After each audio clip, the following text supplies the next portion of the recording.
I think you got to really recognize that all of the people above you have priorities too. Your vice presidents, your deans, your presidents, chancellor, whatever you call them, they all have high level goals that they're being held accountable to. And so the more that you can be positioned to be aligning with those goals and helping them achieve those, this is sort of in alignment with this campus, same thing with these campus partnerships, right? If you can demonstrate that kind of alignment and that support, it will be noticed.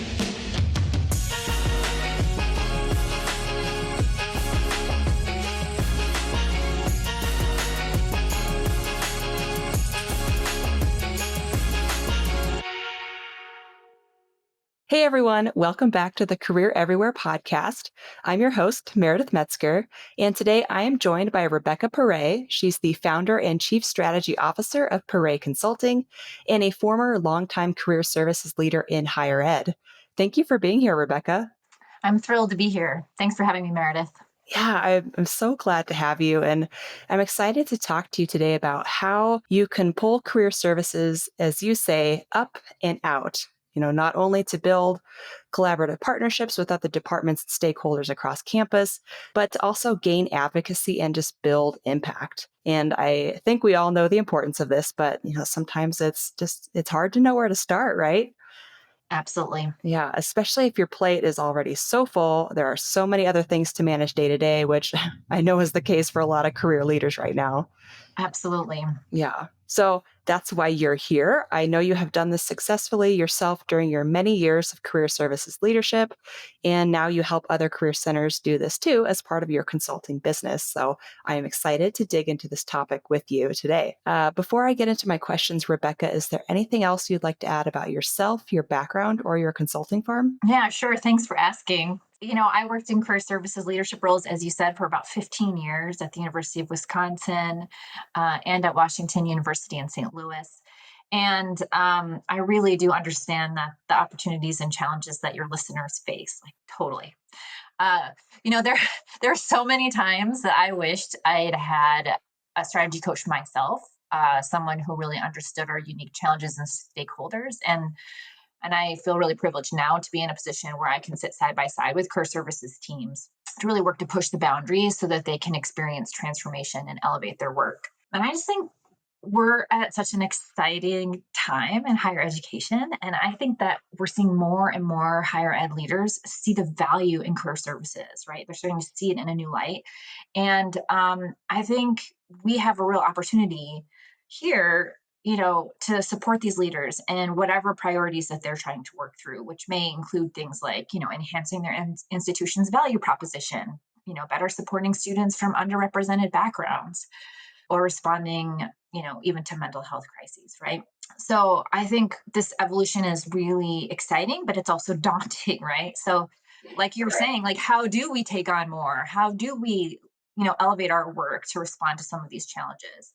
How do we help our university leaders really understand what it takes to have the impact they want to have, right? And that's the work that I get to do now. So I work with people through strategy coaching and consulting, not only to elevate career services strategically and efficiently, but also to support, aspirational leaders to level up their impact on students. And I love it. I love what I do. I'm really enjoying this work. Awesome. I'm glad to hear that. It's been fun watching you kind of go out on your own and build your own business. So kudos to you on that. Thank you. Thank you. Cool. Well, before I get into my more specific questions about our topic today, I do want to kick us off with a question I ask all of our guests. And that's, what does career everywhere mean to you? I love the concept of career everywhere. I think it's just a great phrase and I use it all the time. And for me, it really means making that career development experience for students unavoidable. That throughout their college experience, students will have many touch points across a great variety of experiences, whether that be through an admissions welcome letter or academic advising, student leadership, student employment, or in class or online, right? To explore who they are, where they want to go, and how to get there. I think that as a campus community, this career everywhere concept is about how do we pull together?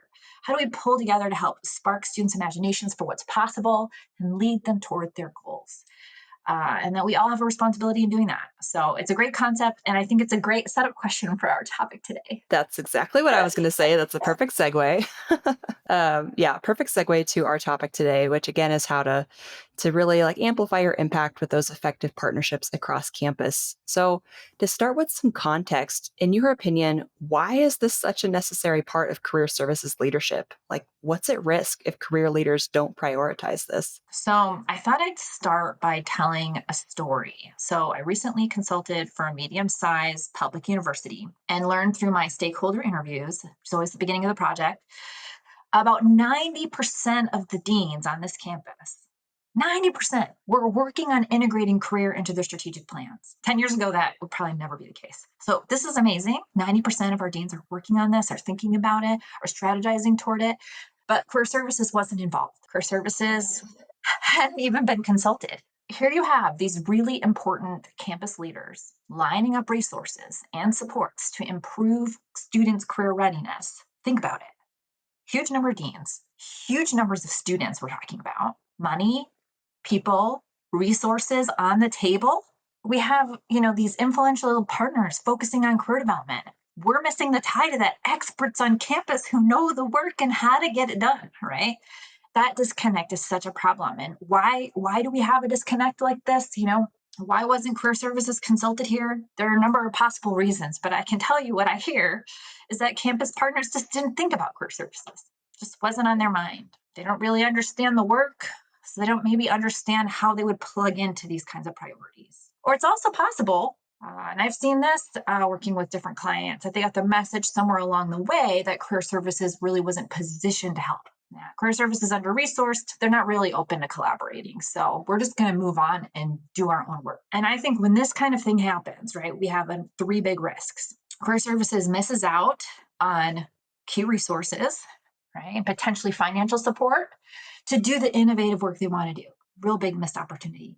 They also miss out on strategic opportunities to reach more students. So just thinking about these deans for a minute and the numbers of students they have access to, getting in through those deans would be huge for career services. And then I would say, definitely last but not least, career services then lose out on potentially powerful advocates and ambassadors, right? To have your deans supporting your work and pulling for you, so many doors can open. Huge risks, I think, for leaving this all on the table. So I do think that building effective partnerships is critical to success today. And if you want transformation, if you want to reach more students, It's kind of like the statement that we hear in other aspects of life, right? No one does anything alone.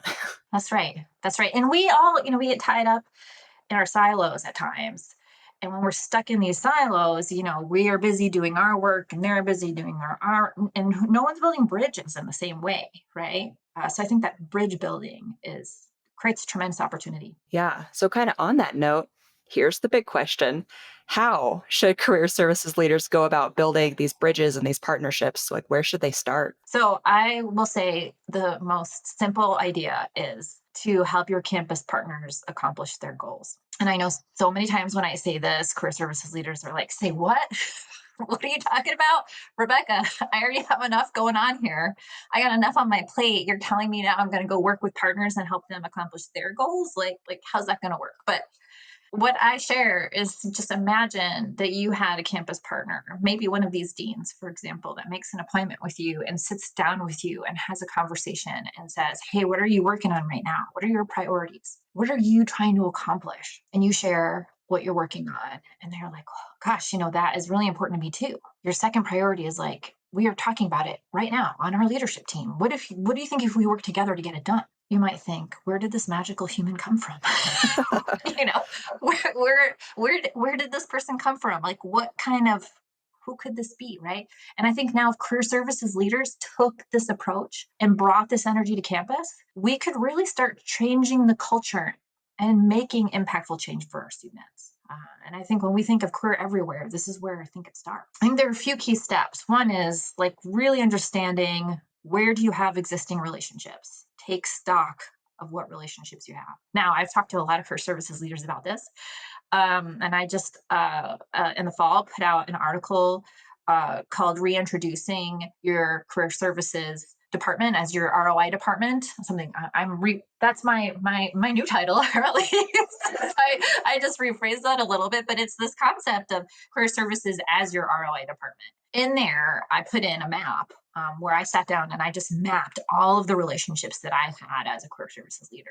And I was floored because we're so busy working it. And we have these relationships for all kinds of reasons. But when you start and you take stock and you document it, it's fascinating. So map it out. And if you want, take a look at the article as a cheat sheet, as a way to help you through and identify some of these, excuse me, some of these articles. When you sit and look at this, you'll realize how powerful this is. One, career services has oodles of partners across campus. So many partnerships. And this is a really powerful place to be. And as a matter of fact, I don't really know another office. I've been thinking about this and asking the question, like, who has this number and diversity of partners on campus? So, like, dig into that, understand it, right? Set meetings with some of these partners. And in these meetings, I think what you want to do is really get clear on what matters to them. Get really clear. What's keeping them up at night? What's motivating them? What's their highest priority? What are they excited about? Right? What are they worried about? Really understanding this. The job here is to listen and just really try to understand what they're trying to tell you. And through that, you'll start to identify overlapping priorities and shared goals. I always tell people don't promise anything because that's the next thing is folks want to start promising stuff. Don't promise anything. Just really seek to understand. And this is an opportunity to communicate what you do, right? What you do, what it matters, how you're working with their stakeholder groups. This is also a great opportunity to ask for what you need, especially if requests are being made of you. And then I would say just, think about maintaining that relationship and also protecting your peace in that process, right? We're all busy. They're busy too. And it's easy to feel like you have to have conversations with these folks every couple of weeks. You don't. But so, think about what timeline that you might want to stay in touch with them, but you don't have to kill yourself to do that, right? Um, so I think what will happen then, you have these meetings. You have like a pile of prize in front of you that your campus partners are thinking about, patterns, right? So you're going to find that themes are going to come to the surface that folks are working on. And, they want more internships or they want more experiential learning programs, as just some examples. And now here you are as the career services leader, you're positioned to decide or pursue, right?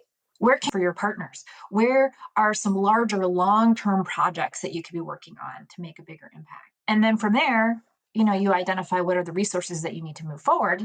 And I can tell you that when you are working on projects in collaboration with your partners, say in collaboration, have an advocacy group. So you're much better positioned to ask for resources if you feel like you need them when you have these campus partners lined up around you, advocating and supporting your work, right? And trying to accomplish their goals, right? They see you as part of that resource to accomplish their goals. So that's a really powerful place and exciting place to be. So I'd say that's really kind of the nuts and bolts of how to go about this process. Yeah, that makes a ton of sense. And I was even thinking kind of towards the last point that you made, like not only do you have all these folks across campus who can now help you, but you have this team of champions who can advocate for you when you are not in the room, who understand more what career services does. They can say, hey, you should include them in this conversation, deans. Like, Yeah, as a matter of fact, I'm working with a client right now. She works in student affairs, and she's been starting to have conversations with the provost, and her VP about what are we going to do about career services? Where do we want to take it from here? Career services 2.0, let's say, right? And meanwhile, a dean came and talked with her separately, completely unrelated to these other conversations, and sat down with her and said, "Look, I really love what you're doing, but I want more. I need more. Can you do more for me?" And she unpacks what he's looking for, what are his priorities, what are his needs, where is this coming from? And she says, "Yeah, you need more. I don't have any more to give you. I want to be able to give you more. I believe in what you're trying to do, and I want to be a partner with you. Here's what I need from you. I would love for you to go tell your boss, the provost, that this is something that's really important to you.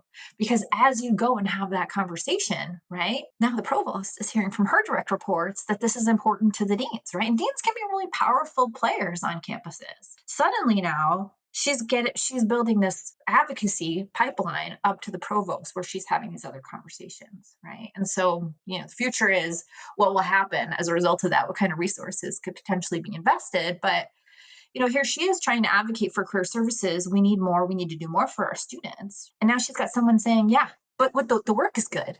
We just need more of it, right? And that's a great place to be. And unless we're having these conversations and opening the door to these conversations, we're going to miss them. We're going to be cut out. And that's where you don't want to be. You don't want to be cut out. I mean, your peers across campus, they don't know what they don't know. Yeah, it's like this information slash listening tour that you really need to go on. So you just mentioned like the deans, you've mentioned, vice provosts, but there are dozens and dozens of departments and stakeholders across campus. So, which departments would you recommend career leaders start with and why? I usually, my recommendation here has a little bit to do with personality. So, if the career services leader is like really excited and gung ho about this, they can pretty much start wherever they want. But I think generally, if you're a little tentative about this process, I'd go to somewhere where you have a familiar existing relationship where you can start having these conversations, right? It reminds me of when we talk to students about informational interviews and who do you have your first informational interview with? It's not the highest stakes person, right? You have some practice conversations before you get to the high stakes conversation. And this is very similar, right? So maybe before you jump into the highest stakes conversation, you have a couple conversations with familiar folks to kind of get used to presenting your work, to practice deep listening in this way. We're always so rushed. We don't spend all the time listening that we should. So, to have a few practice conversations or lower risk conversations before you go through. And I think that, you can be really strategic about this. Identify, where can you have the biggest bang for your buck, right? So eventually, where do you know that there are relationships or are priorities brewing around career services? Maybe you want to prioritize those relationships. So sort of thinking about who these partners are, what the context is around those partners, what your relationship is, and then embarking upon this. Summer's a great time to have these conversations when the workload's a little bit lower and students are not taking up quite as much time because they're off obviously doing these wonderful internships and experiential programs that we set them on. So people have a little bit more time during the summer to have these more open conversations. It's a great time to go for walks and go for lunch or coffee and meet up with folks in kind of more fun settings, perhaps. Yeah, for sure. This is good timing for this conversation that we're having today. Um, Maybe this is too in the weeds, but when people reach out to some of these stakeholders, especially if it's maybe a stakeholder they don't know as well, what should be in that phone call? What should be in that email or that meeting request? Just to make it like super clear on what expectations might be. Yeah. Oh, I'm like full on love transparency. So I think it's really okay to say, hey, I'm doing a listening tour and talking to key campus partners about their needs for their students. I would love to have a conversation with you. Would you be able to take an hour with me? I don't think it has to be complicated. Um, it helps if you make them feel like they're an important partner on campus.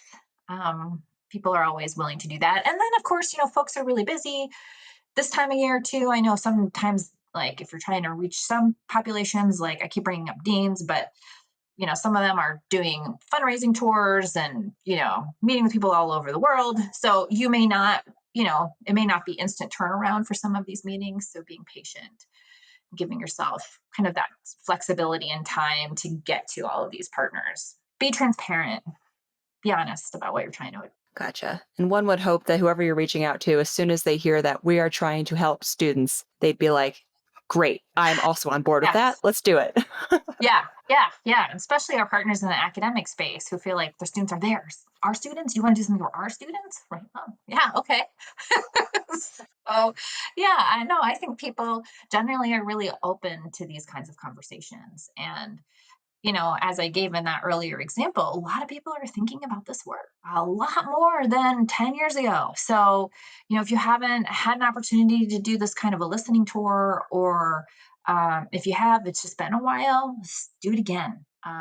Because I think the way in which higher education is being presented in the media, the types of emergent priorities and the evolution that career not career services, but evolution of just like higher ed generally, the pace at which things are moving and changing is really causing folks to pause and reconsider a lot of things. So people who may have felt a little bit adverse to career conversations in the past might be really open to that now. It's amazing. It's like really we're seeing a 180.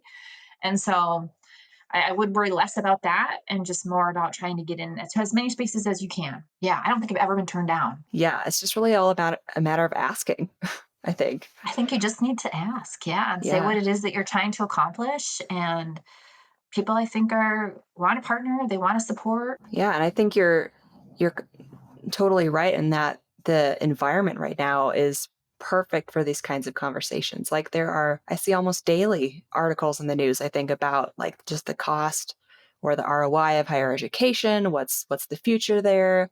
What do students get out of it? Parents, of course, want to know that. Yeah, I imagine this is excellent timing. It's excellent timing, and yeah, for career services, it's super exciting, right? I mean, like I was saying, my I think my article is called "Introducing Your ROI Department: Career Services," right? So that's it. I have webinars coming up too. If folks want to join me for a conversation around this, because I do think career services is really positioned to help respond to these things.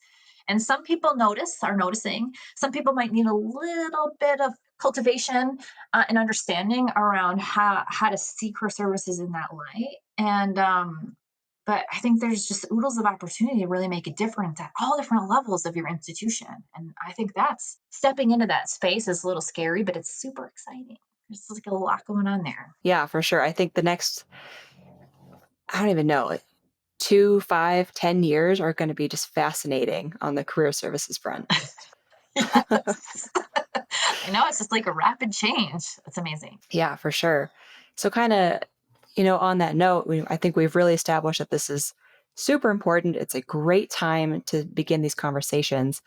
But as you and I have talked about in your prep call, like a big blocker for a lot of career teams is they just have so many other responsibilities and day to day tasks. They are in the trenches, heads down, working that, I think it's hard to think about some of those long term benefits of partnering across campus when there are, seemingly endless short term responsibilities. So, knowing that, like, how would you recommend career leaders approach that? How can they balance building those partnerships with their day to day tasks? I guess I want to just acknowledge that it's not easy work necessarily, right? So really kind of reaching out, taking the time to have these meetings, that's a lot of time that you could be using for a lot of other things. I recognize that. But this is not like a quick and dirty strategy. This is playing the long game, right? And I think once people execute this strategy, it can be really transformative. So I'm working with a client who's walking through this right now. And the other day she said to me, just out of the blue, I have so much clarity on what I need to do. And I thought, wow, that's gold, right? In a time where we're being pulled in all of these different directions, right? The stuff we've always done, the stuff we want to do, what stuff do we go do first and why, right? To get clarity on where to go is amazing, right? I think that if we can strive for that, I think that's great. So there's some clarity that will come with this activity, right? As well as we talked about some of the advocacy and impact that you want to have. Some other reasons to really engage in this and worthy of taking the time is that people are willing, like I said before, people are willing to open those doors to you, right? And when they open doors to you, avenues to reach more students open, right? It's our ultimate goal, right? Is to reach more and more students. You'll gain ambassadors who will advocate for you and throw resources your way, and you will attain your goals faster. What? Like with all this work, I'm going to attain my goals faster? Yeah, that's also gold, right? And so I tell you, I see lots of career services offices. I work with all these different clients in these different offices. Some of them are just super frustrated because they can't innovate. I can't move forward. They want to do more for students, but they don't have the capacity. And I'm asking, what if we're putting our energy in the wrong places? When we take career services expertise up and out, right, and we spread it across campus in the service of our partners, we all win. And so I think about really truly executing a career everywhere strategy, you need to realign your work from a student facing service, kind of this narrow focus, to a university facing service. There's the up and out. And that's where you're going to have the impact. It's a different mindset. It's a little bit of a different realignment or alignment of our thinking and approach. I think really where we need to go in order to really, really meet the students where they need us, is to really support our partners. And I know many folks have partnerships all across campus, right? Like we know you can make a map of these partnerships because you have them. What we're suggesting here is you dig in and you get really deep into these partnerships in terms of that priority support, right? How do we work together on accomplishing these shared goals? And when you have that shared purpose, it is really meaningful. It makes work more meaningful and exciting. So and I think we could all use a little bit of that too. Yeah, yeah, for sure. I I think that's some great advice. And I'm curious if you have seen any patterns in like your work as a career services leader and now your work in consulting in terms of what people can maybe delegate or outsource or adjust so that they have more time to work on some of this up and out strategy. Yeah.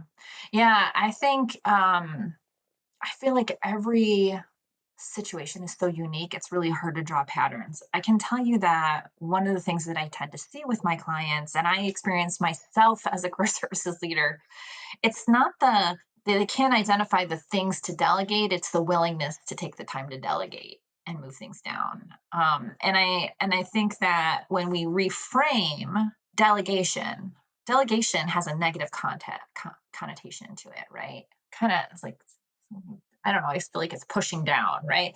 And I think instead, I think we're leveraging the opportunity to hand off some work to our staff who can rise to the challenge, right? And as we think about continuing to engage our staff, right? Our staff are tired, our staff are stressed and strained. They've been through a lot the last 5 years.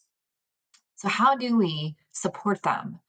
How do we support them and engage them? And they are engaged by doing work that's meaningful and exciting to them. Right. So if there's opportunities to involve staff in projects that do relieve you, right, but also build your leaders around you, I mean, that's a tremendous place to be. And so really taking the time to think through what could I hand off and how does that work support one of my key leaders on staff that will help them grow and support their growth, but support their own development, professional development, and help us get this work done. Um, the other thing I want to share with us is because we're talking a lot about this front end, right? That front end adjustment into this process is tough, right? As you're trying to balance, how do I have these meetings with getting this work going and handing off some projects and navigating all the other things that I have day to day. But once you're in there and you start to execute on these priorities, right? You have this pool of priorities that you're choosing what to work on. You're It's going to be clear to you when things are not in alignment with what you've identified as where you want to take your institution or college or wherever you work, right? And so there's going to be some easy places to perhaps whittle and cut or reframe the work so that it is more in alignment with these broader priorities that you're trying to accomplish. So you'll be able to let some things go as these other priorities become more clear. Right. The key is letting go. We sometimes don't like to let things go in student services just broadly. So we have to can be diligent about that. But over the long term, I think we'll be able to better align our resources toward the right goals. And I think that's super interesting and exciting to watch people move through. Uh, Yeah, very true. And I imagine too, like obviously I'm biased because I work here at UConnect, but like we see technology used in a lot of cases to help not necessarily delegate, but maybe streamline some processes to free up time Absolutely. for team members. Yeah. Yeah. And I think, creating the space to be more creative around that um, is really important, right? Especially when we think about supporting staff uh, who do really repetitive work, right? Like resume reviewing or interview practice or whatnot, right? How can we maybe relieve some of our staff from that full on repetition and better utilize them for their strengths, working one on one with students and digging into those students' opportunities and goals. So I think there's ways to do that, through communicating and what UConnect does, and really kind of ton of different resources and opportunities online that then career centers don't have to kind of constantly churn away to create, right? So there are ways in which you can leverage technology absolutely to kind of move things, reduce workload, I guess is what I'm trying to say. Hmm. Reduce workload. Yeah, Yeah. Yep. Free up time for some of these valuable other things that just take up so much brain space, so much time. that's right. That's right. Okay. So I think we touched on this a little bit earlier and in our prep call, you mentioned that, a lot of the time other departments on campus just don't know what the Career Center does. They think career folks just do resume reviews and help students find internships. But we both know there's way more to it than that, obviously. How can career leaders address some of those outdated beliefs as they're going on these listening tours, trying to build these partnerships? Yeah, absolutely. Well, I'll tell you a funny story. So I'll never forget. I was in this, I was invited to talk with the leaders of all of our diversity programs. And I was very excited to talk to them about internships. Okay. There's one of our keywords. But we had a great internship program. We had internship scholarships, and I wanted to work with them to help them understand what it is we were doing so they could help plug their students into that, right? And so I'm doing some sharing of information and listening to understand how to also position our work to best meet their students' needs. I was in the interrupted, like right in the middle. And this one of the women raised her hands and she said, Rebecca, you all review resumes? And I'm thinking, yeah. Yeah, we do. And I couldn't believe she didn't know that. I assumed they would at least know that, right? But she didn't. She had no idea that's what we did. And so it's so interesting to me to think about what do people know and what don't people know. And I think we assume a lot of our campus partners. And meanwhile, they're buried in their work. They've got a lot of day to day responsibilities. They've got their own sets of priorities. We might not know what those are, just like they don't know what ours are. And so unless we're out having those conversations and talking about our work, they're not never going to know. They're just going to assume what they know, right? And so I think that's something just some perspective. But another thing to think about, strategic storytelling, right? And reaching across silos to share information with key partners. I think that can always be useful. But I think really, truly, the biggest impact is having these really meaningful partnerships where you're working together on an event. So I remember working once with the political science department on doing some alumni networking events. They're really excited about this. They have very active alumni base, but they had trouble plugging those alumni in with their students. So we had a team that focused on that, did an awesome job for this department. One of the alumni walked out and pulled the department chair aside and said, "Hey, uh, why don't we talk about some student scholarships? Because I'd love to be able to sponsor a student." What? Okay. And that doesn't happen all the time at these events, but that was like a great start for our relationship.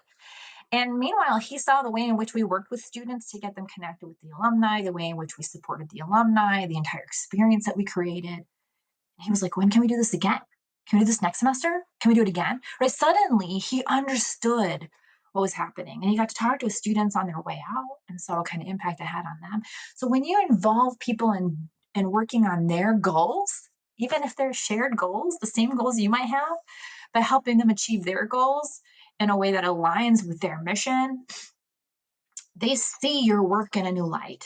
They see your work in a new light. And one of the things I talk to career services leaders about is I think you got to really recognize that all of the people above you have priorities too, right? Your vice presidents, your deans, your presidents, chancellor, whatever you call them, they all have goals, high level goals that they're being held accountable to. And so the more that you can be positioned to be aligning with those goals and helping them achieve those, This is sort of in alignment with this campus, same thing with these campus partnerships, right? If you can demonstrate that kind of alignment and that support, it will be noticed. Because so often, right? So often people don't want to help anybody else but themselves. And so the faster that we can work together toward these shared aims, the more that we can make the case for the ways in which we're supporting our partners and our supervisors above us, the more our work's going to be recognized, going to be valued. We're going to be seen for the impact that we have. And that's when people take notice. And then they start to realize, oh, that's what you do. That's great. I love that. I want to do more of that. Yeah. That's where we want to be. Yeah, we want more. So that's another thing that you're gonna is gonna happen. The more you start these, the more partnerships you have, the more people are gonna want from you. So you're gonna be really thoughtful and strategic too about really what work you're gonna take on, how you're gonna take on, and why, so that you can be again transparently communicating with your stakeholders what you're working on, what you're trying to accomplish, when you can get to what. It's a really important part of the process. Okay. Yeah, it was kind of funny when you were talking, making these last few points. It was reminding me of some things that Manny Contamanola said in his episode when he was talking about like how to become a thought leader on campus Yeah. and how it's about knowing what those high level strategic priorities are at your institution and then figuring out how to align yourself. If you're not aligning to those things, you're again missing you're missing big opportunities. And I am 100% in agreement with that, right? And that is the case with our campus partners too, right? We're trying to create opportunities for students, we're trying to create places for opportunities to happen. And unless we're bridging those partnerships and helping people, we're essentially sparking the imaginations of our partners about what's possible, what we could do together, right? When we can get into those places, right? That's where like sometimes real cool opportunities arrive that we've never thought would happen. Yeah, it's really very exciting. And so leveraging those partners, leveraging the priorities of the people above you, demonstrating how you're having that impact, so important. And communicating it out, right? And so those career services leaders need to be ambassadors. That's what they are. So if you're a career services leader listening in, thank you for joining us. I would say you gotta wear that hat. And sometimes that's a hard hat to put on. Sometimes it's an uncomfortable place to be. Maybe a real shift from the kind of work that you've had to do in the past, but that's where the impact is going to be. And so you got to be your number one ambassador, and then you're just working around campus and creating, you're like Pied Piper with all your followers. And so you got to get these people on board with you, and you're going to be able to do that best by really helping them articulate their goals and working with them on achieving them. And it's transformational.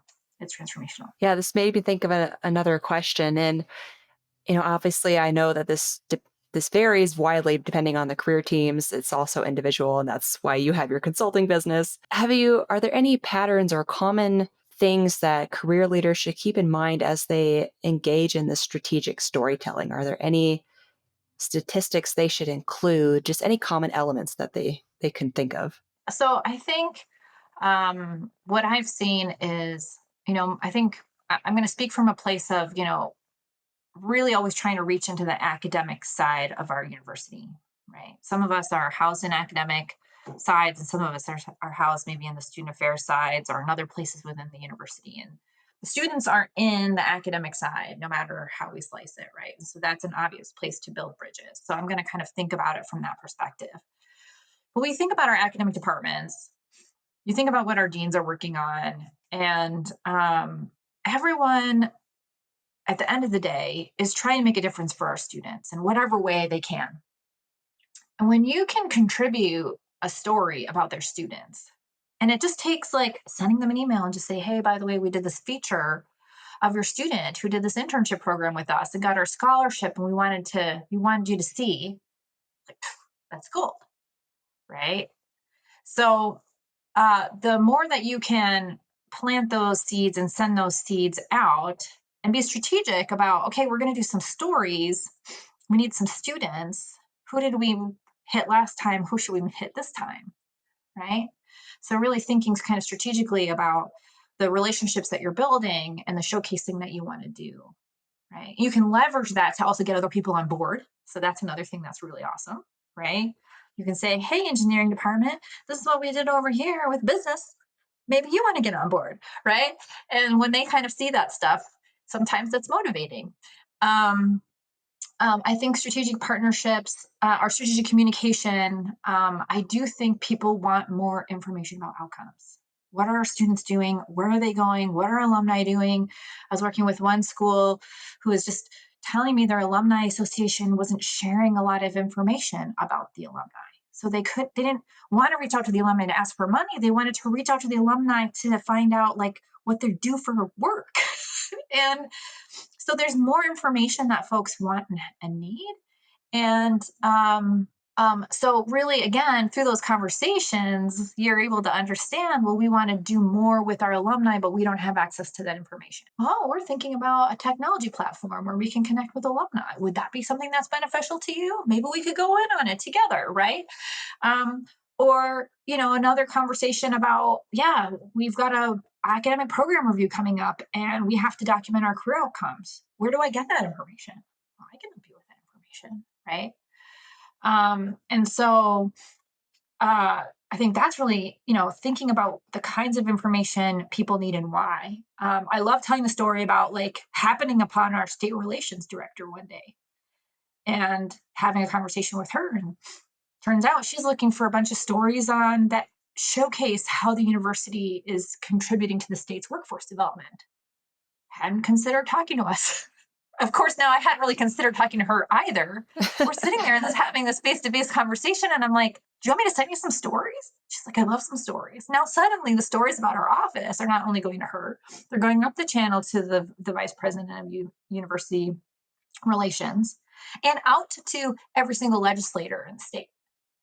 Now that's, I think, a pretty cool place to be in terms of advocacy, right? So like that storytelling can do a lot for you. And so really, talking to your partners as you're working with when you have these kinds of stories, how can you leverage this for advancement? How can you leverage this to get more alumni involved? How can you leverage the story to get more employers involved? How can you like there's so many different ways in which you can leverage this information to support those partnerships, continue moving them forward and showcasing your work and again gaining more advocates. It's exactly what you were saying earlier. It's the up and out. It's up and out, right? You got to get it Mhm. out. You got to get out. You got to get it out. So, and that's why being that career services leader who's an ambassador that has that ambassador hat on is really important. That's how you kind of get the ball rolling and you kind of inspire people to come along. And that's cool. It's a great place to be. It's a great place to be. I feel like career services teams in general are just the linchpin of so many things on campus. And they're not recognized as that nearly often enough, but they are. They are like the backbone. Yeah, I completely agree, and I think that that's kind of the nugget from one of the big nuggets I think from the article that I was just talking about earlier. This introducing your ROI department, career services. When you really start to think about all the different ways and the different challenges that institutions are facing, and kind of how we're positioned to help, we might not be positioned to solve all the problems. Don't get me wrong, but we are positioned to help. We can step into that space and add value, right? And it's just an amazing way to be recognized for helping your institution. And I think, one thing I do want to say is a caveat. I mean, I think one of the challenges about this and thinking and talking this way is as career services leaders, I think we really see this opportunity, especially when it's on our doorstep. We see this opportunity. I think we really have to help our staff make the connection to those opportunities because I think the distance between our priorities and what we're doing every day for students and for our employers and alumni and whoever we're working with, the difference between there and the institutional priorities or dean's priorities can feel really vast. And how do we help our teams also make the connection to why that work is important and why aligning will add value to everything that we're doing? That feels very distant and far away from our staff. And so we really want to make sure they understand that and see that opportunity and so they can feel like they're participating fully and authentically. And yeah, helping to draw those connections. Yeah. Yeah, for It's a sure. topic for another day. I know. I like There's as so I many keep things I thinking could to talk about. myself, I'm like, we could keep going in all these different directions. I do want to be mindful of our time here, so I'll kind of start to wrap us up. But Rebecca, you've already shared so much great advice. But is there any other advice you have for career services leaders who just want to be more effective and efficient about building partnerships? I will just say that this work can be real. You can find a lot of joy in this work, and it can also be overwhelming. So don't hesitate to reach out and get some help. I think navigating a lot of these things, navigating politics, navigating, some of the challenges in the context that we're operating, and especially if we're newer leaders in our work, can be difficult. So you don't have to take it all on yourself. Find a colleague that you trust, a mentor, a coach, whoever it is, to help you work through that. Because I think sometimes the hardest thing is that we just take it all on. And so we want to also take care of our own mental health and maintain our own peace. And so that's an important consideration as we're doing this work. So if you're finding yourself getting kind of dug in a little bit and stressed about it, pause and seek some guidance. There's a lot of resources on a lot of campuses. I can help if people want to talk with me, but I think I tell people all the time, you don't have to do that. Yeah, that's great advice for career services. And I think any leadership role, you don't have to do it all by yourself. That's why you have a team. That's why you have partners. That's right. Yep. Exactly. Hmm. Okay. Well, Rebecca, is there anything else about our topic today that you would like to add before I close this out? I think we covered a lot of it, so I think that's it. Thank you. Yeah. Okay, great. And I will be sure to include links to the article you mentioned, some of those webinars you said you've got coming up, your website, things like that. But if Thank you. people would like to connect with you or learn more from you, where's a good place for them to do that? On LinkedIn. So I've been curating a great community of career services leaders and followers, and we're having some great discussions. So if you're not a part of it, come join, come follow me, and yeah, join us in some good conversations. I'm having a lot. I'm really enjoying it. So Cool. I will include a link to Rebecca's LinkedIn profile as well. Okay, so Rebecca, to close us out, I like to do this answer a question, leave a question thing at the end of every interview. So I'll ask you a question our last guest left for you, and then you will leave a question for the next guest. So our last guest was Jen Tardy of Jennifer Tardy Consulting, and she left the following question for you. What did you want to be when you grew up? And how does that compare to the role you're in now? I wanted to be a piano teacher. And fun fact, I became a piano teacher. It wasn't enough for me, but I became a piano teacher and I did love it. I love working with students. And it's interesting because that passion for music and helping students understand the value, their parents understanding the value of music education is sort of what I do today. I mean, it's sort of taken me through my whole career as an advocate, I would say, for the humanities and the arts and the liberal arts, and now even broader sort of career services and higher education, and that's so thrilling and exciting. So I see myself as an advocate for career services leaders, and for higher education now, and that's I don't know, it's a very meaningful place to be for me. I love that. I can definitely see kind of patterns that have woven themselves through your career path so far. Yeah, it's really cool. Yeah, it's fun how that Cool. happens. Well, what question would you like to leave for the next guest? Well, I think we are now in April and heading into commencement season, which is a time of celebration and accomplishment. And so I'd love to ask the next career services leader, what's one thing that you're most proud of in your work as a career services leader? Oh, I love that. I'm excited to see the answers. I was even just thinking, I'm like, maybe I'll post this question in the Career Everywhere community too. Yeah, I bet you'll get some great answers. We don't talk about that enough. We don't celebrate accomplishments enough in higher ed. Yeah, I think you're right. We talk about challenges all the time, but you got to celebrate the wins too. We got to celebrate the wins, right? Big and small, all of them matter. They all matter. Well, there you go. If you're watching or listening to this episode, think on a win and celebrate it with your team. You deserve it. Get yourself some cake or whatever. Little champagne. Yeah, there you go. There you go. Whatever works. Yeah, whatever For your- floats your boat, whether, yeah, a yeah, snack, ice a cream. drink, you do Yeah, it. yeah. Uh, That's awesome. Well, wonderful. Rebecca, thank you so much for taking the time to join me on the podcast today. This was such a fun conversation and so much great actionable ideas that I think our audience is going to get a ton of value from. So thank you so much again for sharing your time and your wisdom. No, well, thank you. It's been my privilege.